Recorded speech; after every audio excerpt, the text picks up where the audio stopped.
Сайн бацхан өрхөн үзэгчтэй. Улсын их хурлын тамгын газрын хэвлэл мэдээлэл олон нийтэд харилцах хэлцээс бэлтгэн хүргэдэг хуулийн тол нэвтрүүлгийн ээлжид дугаар та бүхэнд хүрэхэд бэлэн боллоо. Энэ удаагийн дугаараараа хөрөнгө оруулалтын сангийн тухай хуулийн дэлгэрэнгүй тайлбарыг та бүхэнд хүргэх болно. Анхаарлаа хандуулна. Хөрөнгө оруулалтын сангийн тухай хуулийн тайлбар нэвтрүүлгээр Улсын их хурлын гишүүн ажлын хэсгийн ахлагч Гарамгай Баатар, Улсын их хурлын гишүүн ажлын хэсгийн гишүүн Гамбат, санхүүгийн зохицуулах хорооны дарга Баяр сайхан болон хөрөнгө оруулалтын сангийн тухай хуулийн зарим чухал заалтуудаас дэлгэрүүлэн хүргэх болно. Ямар ч улс орон эдийн засгийн өсөлтөө нэмэгдүүлэхийг зорддог. Харин микро түвшинд хүмүүр өөрийн хөрөнгийн үн цэнийг цаг минут тутамд үргэлж өсгөж байхыг хүслээ. Монгол улсад жирийн ард иргэдийн хувьд сүүлийн 20 жилийн хугацаанд банкны хадгаламжлал гэсэн ганц сонголт давмгаалж байна. Монгол улсад хөрөнгө оруулалтын сангийн талаар тусгайлан боловсруулж баталсан хууль энэ оны хүртэл байгаагүй бөгөөд хөрөнгө оруулалтын сангийн харилцаатай холбоотой зарим асуудлыг үнэт цаасын зах зээлийн тухай хуулиар зохицуулж ирсэн юм а. Эдийн засаг санхүүгийн салбар хөгжихийн хэрээр дээрх харилцааг илүү нарийн зохицуулах зайлшгүй шаардлага гарсан юм. Олон улсын үн цасны байгууллагын холбооноос бол бас сүүлийн үед бол 32 нийтлэг зарчим гаргаж тавьсан. Үнийн хүрээнд бол үн цасны хуулийг шинжлэх, дээр нь бас үн цасны хуулийн үндсэн тоглогч болсон тийм ээ. Үн цасны зах зээлийн үндсэн тоглогч болсон энэ хөрөнгө оруулалтын сангийн асуудлыг бол шийдвэрлэх зайлшгүй шаардлага гарч ирсэн. Одоо хуучин бол одоо нийгмийн даатгалын сангууд, тэтгэврийн сангууд бол оролцож чаддаггүй байсан тийм ээ. Одоо бас засгийн газрын үн цаасыг бол одоо банк өөдөл авдаг тийм ээ. Тэр болгоо одоо бас хувь иргэд авах боломжгүй ч юм уу тийм ийм байсан. Яагаад гэвэл одоо том хэмжээгээр багцлагддаг. Ийм байгаа учраас одоо хувь хүн маань одоо иргэд маань хөрөнгө оруулалтын сангаар дамжуулаад, иргэжлийн хүмүүсээр дамжуулаад энэ байдалд одоо хөрөнгө өсгөж авах тийм ийм боломжид хүрч байгаа. Хөрөнгө оруулалтын сан жижиг хөрөнгө оруулагчдын хөрөнгийг татан төвлөрүүлж, үнэт цаас болон бусад төрлийн хөрөнгө худалдан авах замаар оновчтой багц бүрдүүлэх, олсон ашигаас хөрөнгө оруулагчдад хувь хүртээх үйл ажиллагаа эрхэлдэг санхүүгийн зурчлагч байгууллага юм а. Хөрөнгө оруулалтын тухай хууль батлагдсанаар хөрөнгө оруулалтын санг үүсгэн байгуулах, хөрөнгө оруулалтын сангийн үйл ажиллагаа эрхлэх, хөрөнгө оруулагчийн эрх ашигыг хамгаалах, хөрөнгө оруулалтын сангийн үйл ажиллагааг төрийн эрх бүхий байгууллагаас зохицуулах, хяналт тавихтай холбогдсон харилцаа, түншлэн хөрөнгө оруулалтын санд тусгай зөвшөөрөл олгох, сангийн хөрөнгийг итгэмжлэн удирдах, сангийн хөрөнгөөр үйл ажиллагаа эрхлэх болон сангийн хөрөнгийг хадгалах, бүртгэх, хөрөнгө оруулагчийг мэдээлэлээр хангах, хөрөнгө оруулалтын санд үйлчилгээ үзүүлэх, үнэт цаасны зах зээлийн зохицуулалт бүхий хуулийн этгээдийн үйл ажиллагаатай холбогдсон харилцааг хөрөнгө оруулалтын сангийн тухай хуулиар зохицуулахар боллоо. Манай хөрөнгийн бирж байгуулагдаад 10 гаруй жил болжээ. Ингээ хоёр дахь зах зээл бий болсон. Гэлээч гэсэн бас энэ одоо биржээр дамжаад хөрөнгө оруулалтад оролцох тэр боломж нь одоо бас төдийгүй сайн биш байгаа. Одоо энэ боломжийг бий болгохын тулд тийм ээ. Тэгэхээр одоо бус оронд одоо хөрөнгийн бирж хөрөнгө оруулалтын сангууд яаж ажилладаг тэр жишгийн дагуу хөрөнгө оруулалтын сангийн хуулийг баталсан л да. Мэргэжлийн хөрөнгө оруулалтын үйл ажиллагаа эрхлэх хөрөнгө оруулалтын сан нь төрлийн хувьд хамтын болон хувийн гэсэн хэлбэртэй байна. Хамтын хөрөнгө оруулалтын сан нь нийтээс санд мөнгөн хөрөнгийн хуримтлалыг төвлөрүүлэн үнэт цаасны зохицуулалттай зах зээлд чөлөөтэй арилжаалагддаг хөрөх чадвар өндөр санхүүгийн хэрэгсэлд хөрөнгө оруулалт хийх бөгөөд үйл ажиллагааны төрийн байнгын зохицуулалт хяналтанд байх мэдээлэл нийтэд буюу нийт гишүүдэд нээлттэй байлгах зарчимд тулгуурлан үйл ажиллагаа эрхлэх юм а. Эхлээд хамтын хөрөнгө оруулалтын сангийн тухай дэлгэрүүлэн тайлбарлая.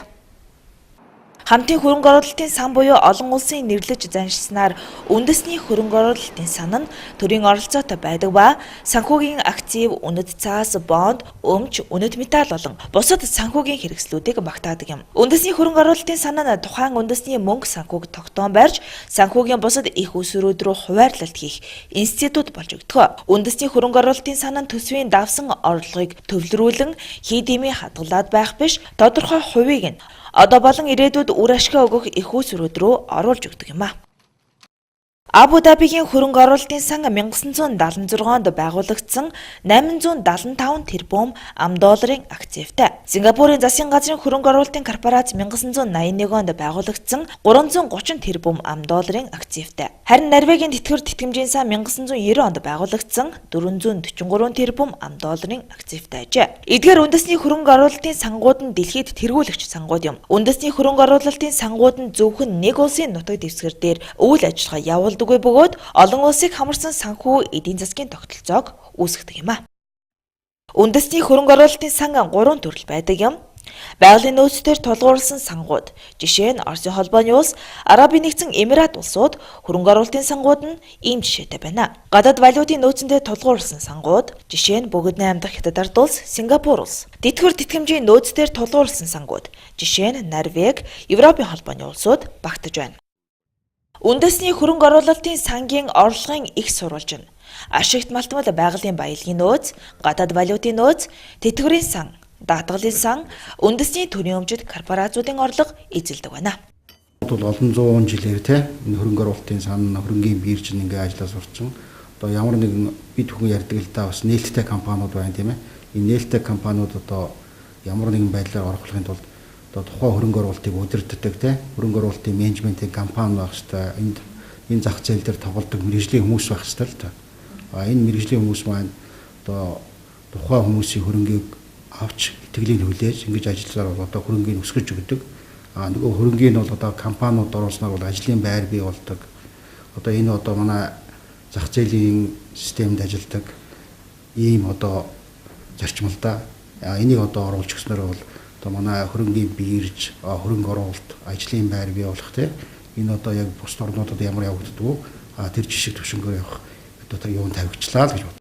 Дэлхийн зах зээлд хөрөнгө оруулалтын сан томоохон байр суурь эзэлдэг энэ үед улсын их хурлын нэгдсэн чуулганаар хөрөнгө оруулалтын сангийн тухай хуулийн төсөл болон холбогдох бусад хуулийн төслүүдийг Монгол Улсын засгийн газраас 2013 оны 9-р сарын 10-ны өдөр улсын их хурлд өргөн мэдүүлсэнийг 2013 оны 10-р сарын 3-ны өдрийн улсын их хурлын нэгдсэн хуралдаанаар хэлэлцэн баталлаа. Энэ хууль нь 11 бүлэг 58 зүйлтэй юм.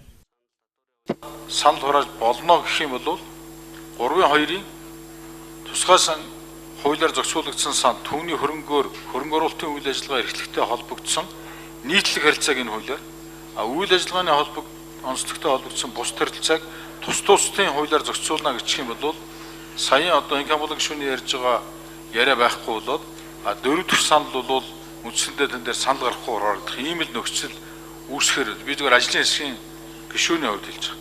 Энийг бол бид нар цаашдаа наривчлахгүй бол агуулгаар нь гээл тэгэл үзмжээр маргаан үүсдэг. Энэ нийтлэг. Нөөх нь энэ нийтлэг биш ээ. Энэ манай онцлог. Онцлог гэдэг нь хуулийн чинь яа тусгай хэлсэн. Эсвэл энд нийтлэг гэдгийг чинь энэ хуулинд юг тусгай хэлсэн. Ийм л харилцаанууд өнөөдөр тодорхойгүй байгаа үед бол энэ бол чухал шүү. Хөрөнгө оруулалтын сангийн хуулиар тэр бусад сангуудын хууль өөрөөр заагаагүй л нийтлэг харилцааг энэ хуулиар зохицуулна гэд ингээд тэр хуульд өөрөөр заагаагүй л гэдэг нэг үг оруулчихвал тэгэл одоо болчих гээд байна л. Нарийнсан харилцааг ерөөсөө юм томьёол бид хуулинд ээж өгч болохгүй. Гарц нь ухаал өндөгийн саяын хэлцээ байна. Энэ хуулийн заагаагүй л гэдэг юм гарц байх хэрэгтэй байхгүй. Цаашдаа анхаарах зүйл. Санал хураалт 82.4% саналаар батлагдж байна. Хөрөнгө оруулалтын сангийн тухай хууль 2014 оны 1-р сарын 1-ний өдрөөс эхлэн хэрэгжиж, иргэд бид хөрөнгө оруулалтын санд хөрөнгөө байршуулж өсгөх боломж бүрдэж байна. Тэр хөрөнгө оруулалтын сан бол бас дөнгөж одоо анх удаа Монголд бий болж байгаа шинэ хууль.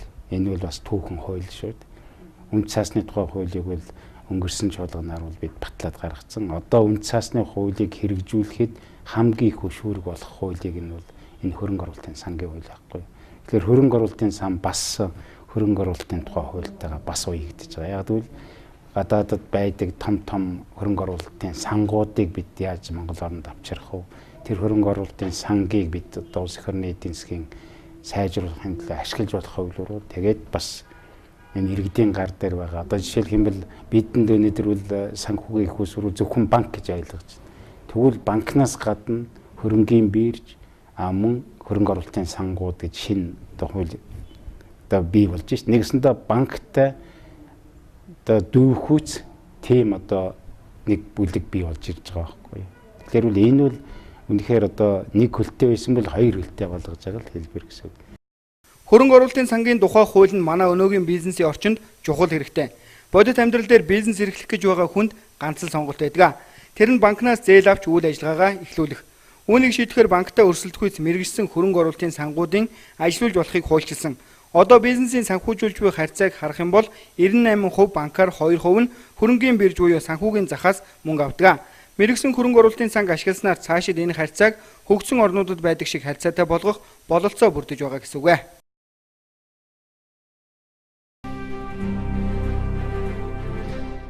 Хөрөнгө оруулалтын сангийн тухай хуулийн зорилт нь хөрөнгө оруулалтын санг үүсгэн байгуулах сангийн үйл ажиллагаа эрхлэх, хөрөнгө оруулагчийн эрх ашиг хамгаалах, сангийн үйл ажиллагааг төрийн эрх бүхий байгууллагаас зохицуулах, хяналт тавихтай холбогдсон харилцааг зохицуулахад оршиж байна.